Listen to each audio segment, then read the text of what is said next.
ta meɗi nanki habaru dow Yesu ɗum gaɗotoɗum a anduɗo gotol nder ekkitinol maako mangol bi'etengol golden rule. Waɗa woɓɓe no jiɗɗa ɓe ngaɗanma. ɗum goɗɗum Yesu yiɗi wi'iki.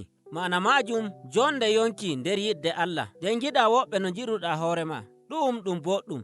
Amma ko ɗum nufi gonga wolde yidde. Wolde nde e turanci nde wurtaki no hani. Ngam no neɗɗo yiɗrata inna mum ko no o yiɗrata nyamdu e ɗemgal maɓɓe, ma'ana ɗum fuu ɗum ɗum wawai ɗum mettinana inna ɓernde. Amma ko Yesu yeɗi wi'iki e fuɗɗode yiɗu mo gonduɗa, ɗum heɓama daga nder ayaje Ibraniyanko'en.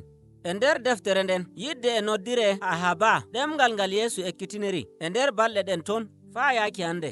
Ɗemgal gongal haade e Yahudankore e ngal wi'e Aramai. E nder ɗemgal ngal yidde woni rahama, amma nde tokkuɓe Yesu nyamri Yesu e ekkitinki maɓɓe nder duniyaru, ɗum wayliti wolde nden yahki nder Helenankore e ɓe mbi'a ɗum Agape. Ɗo en ji'e goɗɗum kayɗiniɗum artuɓe tokkuki Yesu. Ɓe bindi nder alkawal kesal e ɗemgal Helenankore. Ɓe keɓa e andal ma'ana Agape e raaruki nder goɗɗe defte artuɗe, amma ɓe ndaari nder ekkitinol Yesu e nder jonde maako. Ɗum holli noy woni jonde yidde e wongel sarel. Yesu jami nder ayaje Yahudanko'en ɗume doka ɓuri mangu. E nder do'aje ɗe deftere Attawra e ɓe nodda goɗɗum Shema, wato yiɗu Allah jeymiraawo maɗa e ɓernde ma fu. Ngam non yidde Allah ɓuri mangu dow ko ɗume. Amma Yesu wi'i ko tokki ɗum doka nder deftere Attawra dow ɗum kanuɗum yiɗu mo gonduɗa no jiruɗa hoore maɗa. Ngam non koye ɓuri hanuki, yidde Allah na ko yiɗgo mo gonduɗa? Ngol ƴamol Yesu notake ngol.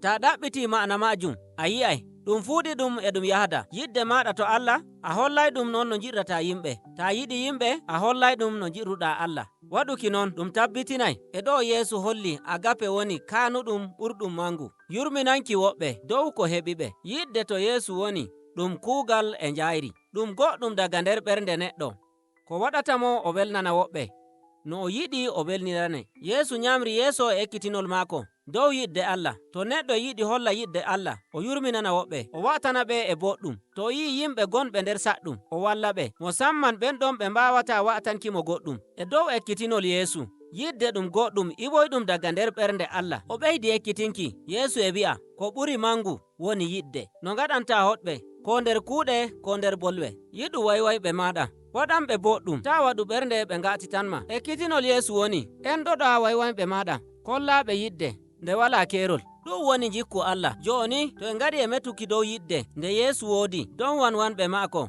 en nde'ay nyalde nde fuu en timminayi. Non iri ngu jikku ɗum yiɗi tokkuɓe Yesu kolla. Yesu nyamri yeeso e walluki yimɓe wonɓe haade maako fuu. O nyamri yeeso e mo walla ɓe ngalana e yimɓe kallanaɓe ɓe mbawata waɗankimo goɗɗum. O holliɓe yidde. Yimɓe ɓe duniyaaru wanyi ɓe ɗum yeggitika maɓɓe. Nde Yesu natti nder Urusalima, ardiɓe yimɓe nganyimo e ɓe mbi'a haalaji kalluɗi dow maako, amma o wa'atanaki ɓe e nganyandi.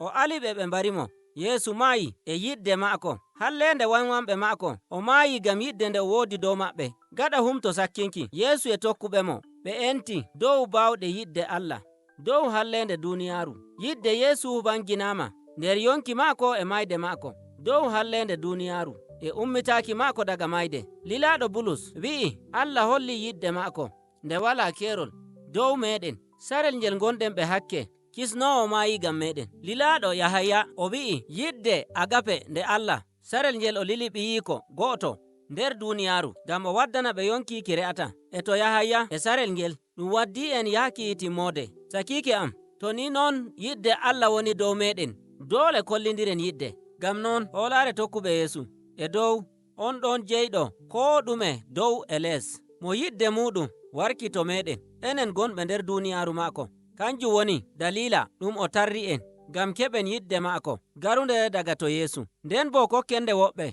ngam woɓɓe njowa kammunde maɓɓe dow yidde iwoynde daga to maako. Kanjum woni ma'ana yidde Agape keɓeteɗum nder alkawal kesal